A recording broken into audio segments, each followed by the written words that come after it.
Inawgurat l-erba' filgħaxija xogħol ta' restawr estensiv li sar mal-faċċata ewlenija ta' Palazzo Ferreria, binja ewlenija fid-daħna tal-belt li tara eluf ta' persuni, Maltin u turisti jgħaddu minn qudiema ta' kuljum. Ir-restawr li dam għaddej 10 xhur kien jinkludi tindif, tibdil u tiġdid ta' elementi diversi, xogħol fil-ġebel, irħam, ħadid u njam fost l-oħrajn. Dan kollu bilan li jkompli jispikka d-dettal tal-arkitettura rikka li toffri il-binja. F'ċerimonja kommemorattiva li saret l-erba' filgħaxija nxtelet il-binja restawrata wara li ħarġet fid-der għad fdalijiet tat-tieni gwerra dinjija. Dan peress li l-binja mibnija fl-1874 b'disinn tal-Perit Giuseppe Bonavija ġarbeħ sara kbar matul it-tieni gwerra dinjija.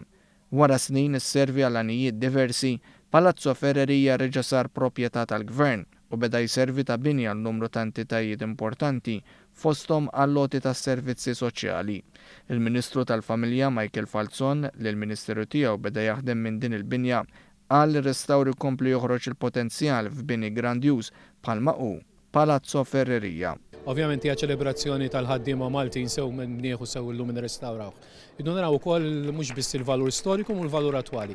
Il-valur attwali fejn dan il-bini jservi biex nilħqu b'mod soċjali tant nies effettivament li l-poplu kollu meta jitwieled sakemm imut. Il-Ministru tal-Ġustizzja, Kultura u Gvern Lokali Owen Bonnici qal li taħt it-tmexxija tad-Direttorat tar-Restawr bħalissa fil-belt qed isir xogħol ta' restawr fuq 15-il sit ieħor u hawnhekk tkellem dwar mixja tipika fil-belt kapitali Maltija. Tibda minn hawnhekk tara il-faċċata tant sabiħa tgħaddi sa Pjazza Kastilja tgħaddi quddiem il-Berġa tal-Italja u tara dar restawr kollu li qed isir minn dawn ħafna ħaddiema bravi li għandna fid-Direttorat tar-Restawr f'Heritage Malta f'diversi entitajiet tal-Gvern li qed jaraw li l-Belt Valletta tirrealizza l-potenzjal tant sabiħ li għandha.